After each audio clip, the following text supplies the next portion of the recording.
Et d'ailleurs, donc là, on parlait de business physique et digital. Tu as pas mal de personnes qui vont penser que le contraire, le business physique, c'est un asset beaucoup plus important aux yeux des gens, aux yeux même, je sais pas, même financièrement parlant, c'est beaucoup plus lourd d'avoir un business physique. Est-ce que pour toi, ça n'a rien à voir et c'est le contraire? Parce que tu parles de l'ancienne génération ou de la nouvelle? L'ancienne, et tu as même la nouvelle, quelques personnes qui fabulent sur le business physique. Je suis dans le digital, ils ont commencé dans le digital. Finalité, c'est d'avoir un business physique, des murs, des machins. Ils veulent des murs. Ouais. Ils veulent voir où est l'argent. Exact. Parce que ça leur paraît bizarre que l'argent soit dans une appli sur un iPhone. Si tu regardes la valo de Google aujourd'hui, ou d'Airbnb ou de Booking, c'est des valos stratosphériques qui valent 20 fois ou 30 fois ou 100 fois plus que McDonald's. Exact. Alors que McDonald's a les murs, a les fonds, a les usines, a tout. C'est là que tu vois que le business physique, il vaut plus rien. Moi, personnellement, je préfère avoir une application qui me génère 1 million par mois qu'avoir 100 restaurants qui me génèrent 1 million par mois. Ouais, complètement. Ça sert à rien.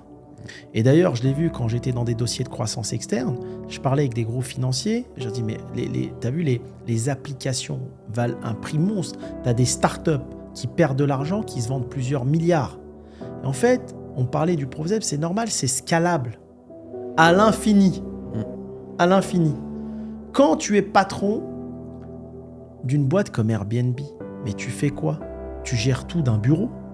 Avec les développeurs, tu fais quoi? N'importe qui peut se brancher. Une fois que tu as mis l'argent au départ pour le branding, pour faire connaître ton appli, n'importe qui peut se brancher. Celui qui achète un appartement n'importe où, il vient, il se branche et toi, tu prends ta commission. C'est des business de dingue. Ils sont à des allées-lumière du business physique. Ceux qui ont goûté à ça, si demain il fait un business physique, le patron d'Airbnb ou de Booking, c'est juste pour le kiff. Pour le kiff, ouais. Il va dire, tiens, j'ai acheté 100 restos, ils perdent tous 1 million par an, ça fait rien.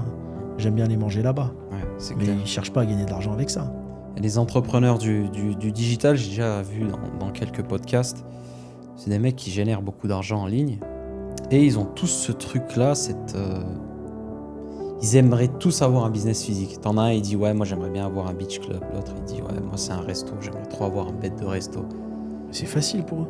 Ouais, mais bon, ils perdent de l'argent en fait. Ils vont faire ça pour le kiff finalement. Ouais, c'est pour le kiff. Mais les dernières fortunes, si tu prends le cas, on parle même pas d'Airbnb, etc., mais juste en France, regarde, tu prends Free, tu prends Mythique, tous ces gens-là, vente privée, c'est que du business en ligne.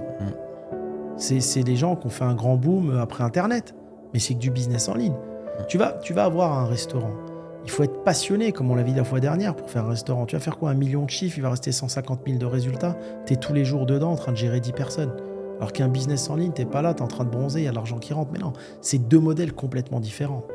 Mais tu sais, là où je comprends les mecs dans le digital, d'avoir un truc palpable, c'est quand ils sont en soirée avec des nanas. Tu fais quoi dans la vie? Ils veulent pas dire je suis dans le digital, parce que tu sais, ça paraît abstrait. Ouais. Que quand tu dis ouais, j'ai des établissements, j'ai des murs, j'ai de l'immobilier, tu vois, ça fait. Non, mais parce que même les nanas avec qui elles parlent, ils savent pas encore ce que c'est. Ouais. Tu vois, mais bon. Ouais. Moi, perso, je préfère dire que je suis patron d'Airbnb que dire j'ai 1000 appartements à Marrakech. Hein. Ouais, bah oui. Mais bon. Après, ça dépend à qui tu parles en face. Si tu parles des hommes d'affaires, ils savent ce que c'est qu'un business scalable, ils savent ce que c'est de ça. Oui, mais après, si tu parles bon.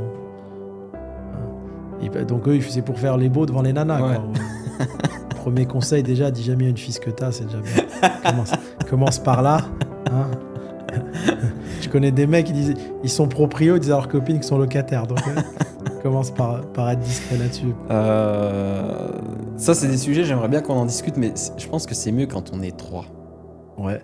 Et on discute de sujets un peu comme ça, les femmes, les hommes, Il faut ramener... Moi, je peux te ramener un banquier qui est en rupture amoureuse qui a Marrakech en ce moment.